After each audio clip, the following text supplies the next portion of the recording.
Class 11 मासिक परीक्षा सितंबर 2024 की हिस्ट्री ऐच्छिक विषय कोड 321 देख रहे हैं। ऑब्जेक्टिव और सब्जेक्टिव देखेंगे। पहला प्रश्न, 24 नवंबर 1869 को प्रकाशित on the origin of speech पुस्तक किसकी रचना है? चार्ल्स डॉविस्की है। Option number A. किसकी रचना है? चार्ल्स डॉविस्की। दूसरा प्रश्न, कार्बन 14 विधि द्वारा किसकी आयु निर्धारित की जाती है? जीवाश्म की आयु निर्धारित की जाती है। Option B. ग्रीक शब्द पिथिकर्स का क्या अर्थ है? वानर से। Option number A. अगला प्रश्न, चौथा प्रश्न, लेक्सकॉस और सोबे के गुफा चित्र किस देश में स्थित है? फ्रांस में स्थित है। Option B. अगला प्रश्न, निएंडरथल्स मानव की खोपड़ी और अस्थि पंजन के कुछ टुकड़े कार्ल फुलरोट ने कहां से प्राप्त किए हैं? जर्मनी से। Option C. अगला प्रश्न, शिल्प कृतियों क्या है? औजार, चित्रकारियों, मूर्तियों, इनमें से सभी। Option D. अगला प्रश्न, प्रजा या चिंतनशील मनुष्य कौन थे? होमो सोपियंस। Option C. मेसोपोटामिया की सभ्यता किस नदी के किनारे विकसित हुई है? Option C. फरात और दजला नदी। मेसोपोटामिया की लिपि क्या थी? Option D. कीलाकार थी। मेसोपोटामिया की लिपि क्या थी? कीलाकार। Option D. अगला प्रश्न, हम्मुराबी किस सभ्यता का शासन था? बेबीलोनिया। Option A. अगला प्रश्न, असीरिया के पतन का क्या कारण है? ऑप्शन सी। ब्रह आक्रमण। क्या कारण था? ब्रह आक्रमण। अगला प्रश्न, मेसोपोटामिया में कौन सी फसल उगाई जाती थी? मटर। मेसोपोटामिया में कौन सी फसल उगाई जाती है? मटर। Option C. अगला प्रश्न, मेसोपोटामिया की देवी इत्रांत्र का संबंध किससे था? Option B. न्यान से संबंध था। अगला प्रश्न, किस नगर से बाक्रो शीर्षक मिला है? ऑप्शन ए। उरुक। अगला प्रश्न, कुम्हार के चाक का आविष्कार कहाँ से हुआ है? ऑप्शन सी। मेसोपोटामिया से हुआ है। अगला प्रश्न, झूलते बागों का निर्माण किस सभ्यता की देन है? बेबीलोनिया। Option A. अगला प्रश्न, आर्सिनिया के शासक अरशुर्बनिपाल की राजधानी कहाँ थी?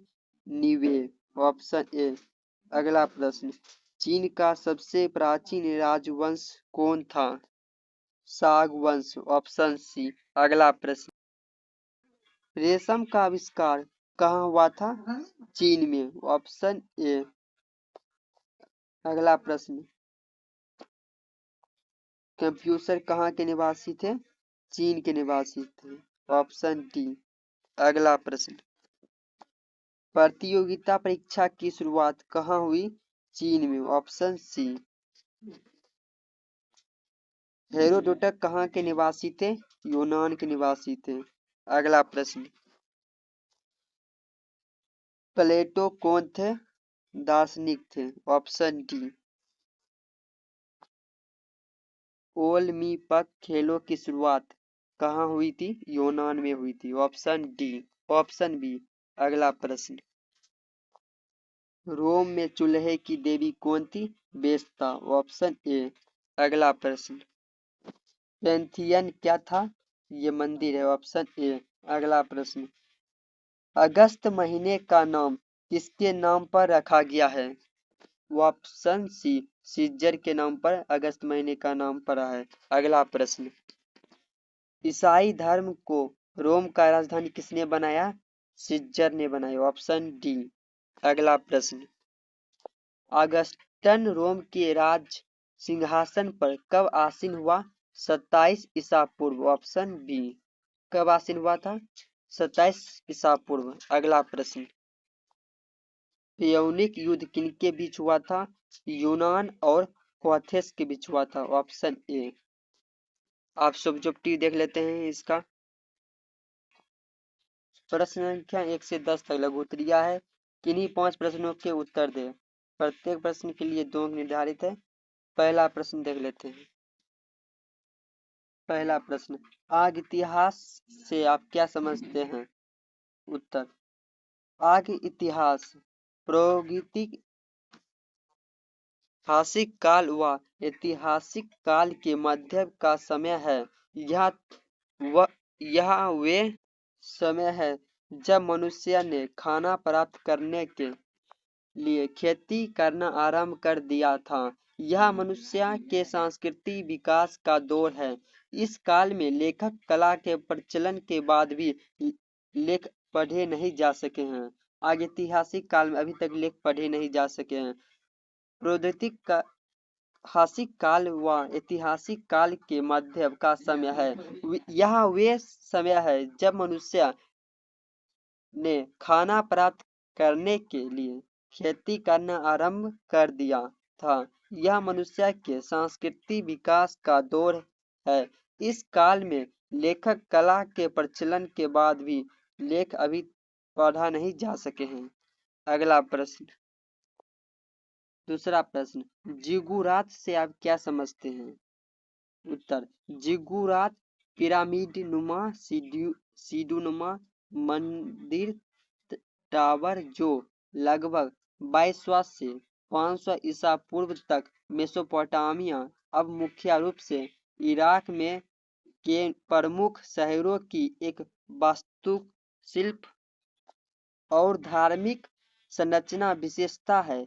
जिगुरात को हमेशा मिट्टी की ईंट के कोर और पकी हुई ईंट से ढके बाहरी हिस्से से बनाया जाता था। अगला प्रश्न, सुरमोरिया के 2 प्रमुख नगरों के नाम लिखें। उत्तर, सुरमोरिया के 2 प्रमुख नगर ये रहे, उर, उरुक। पहला नगर कौन है? उर। दूसरा नगर उरुक। अगला प्रश्न, हम्मुराबी की कानून संहिता की 2 विशेषताएं लिखें। उत्तर, संहिता की प्रस्तावना में हम्मुराबी ने कहा है कि वह देश में न्याय को दृश्यमान बनाना चाहता है, दुष्ट व्यक्ति और बुरे काम करने वाले को नष्ट करना चाहता है ताकि बलवान व्यक्ति कमजोर को नुकसान न पहुंचा सके। संहिता में शामिल प्रमुख कानूनों में बदनामी व्यापार, गुलामी, श्रमिकों के कर्तव्य, चोरी, दायित्व और तलाक शामिल हैं। अगला प्रश्न, चीन की महान दीवार का निर्माण क्यों हुआ था? उत्तर, चीन की महान दीवार का निर्माण 300 ईसा पूर्व में शुरू हुआ था और 18वीं शताब्दी के मिंग राजवंश के दौरान पूरा हुआ था। इसे उत्तर की खानाब देश जनजातियों के हमले से बचाव के लिए बनाया गया था। आप दीर्घ उत्तरीय प्रश्न देख लेते हैं। मेसोपोटामिया सभ्यता में लेखन कला के विकास पर प्रकाश डालें। उत्तर देख लेते हैं। मेसोपोटामिया की लेखन परंपरा तब विकसित होने लगी जब लोग ने नम पट्टियों पर नुकीली तिरछी कटी हुई ईख से लिख सकते थे। धूप में पकी हुई गोलियों सूखने के बाद लेखन लगभग अस्थायी हो गया। इसके अलावा एक गोली के सूखने के बाद उस पर लिखा नहीं जा सकता था। बड़ी संख्या में लेन देन लिखने के लिए असंख्य गोलियों का इस्तेमाल करना पड़ता था। सबसे पुरानी लेखन प्रणालियों मिस्र और मेसोपोटामिया में स्वतंत्र रूप से और लगभग एक ही समय में विकसित हुई, लेकिन वर्तमान विद्वानों का मानना है कि मेसोपोटामिया की लेखन प्रणाली सबसे पहले प्रकट हुई सुमेरियों द्वारा आविष्कृत वह लेखन प्रणाली लगभग 3500 ईसा पूर्व मेसोपोटामिया में उभरी। अगला प्रश्न, कंफ्यूशियस की देनों का वर्णन करें। उत्तर, कंफ्यूशियस ने कई देन दी, जिसमें से कुछ ये है। कंफ्यूशियस ने एक मजबूत पारिवारिक इकाई को आदर्श सरकार के लिए आधारशिला माना है। दूसरा पॉइंट, कंफ्यूशियस ने समाज के करुणा और परंपरा के मूल्य को मजबूत करने का काम किया। उन्होंने पारंपरिक मूल्यों को स्पष्ट करने में मदद की। कंफ्यूशियस ने शिक्षा के महत्व पर जोर दिया। उन्होंने लोगों को बुरे कामों से रोकने के लिए उचित शिक्षा देने पर जोर दिया।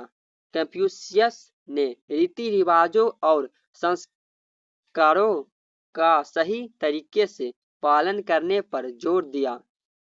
कंफ्यूशियस ने पुत्रवत भक्ति के विचार पर जोर दिया। के साथ करते हैं। ऑगस्टस की उपलब्धियों का वर्णन मूल्य करें। ऑगस्टस की उपलब्धियों का मूल्यांकन करें। उत्तर, सीजन ऑगस्टस को तब रोम का पहला सम्राट घोषित किया गया था। सीजर ऑगस्टस की कुछ सबसे उल्लेखनीय उपलब्धियों, प्रेटोरियन गार्ड के साथ उनका काम रोमन साम्राज्य का विस्तार और शांति और सामाजिक सुधारों को लागू करने के उनके प्रयास थे। उन्होंने 3 बार शादी की और उनकी एक बेटी और 2 सौतेले बेटे थे।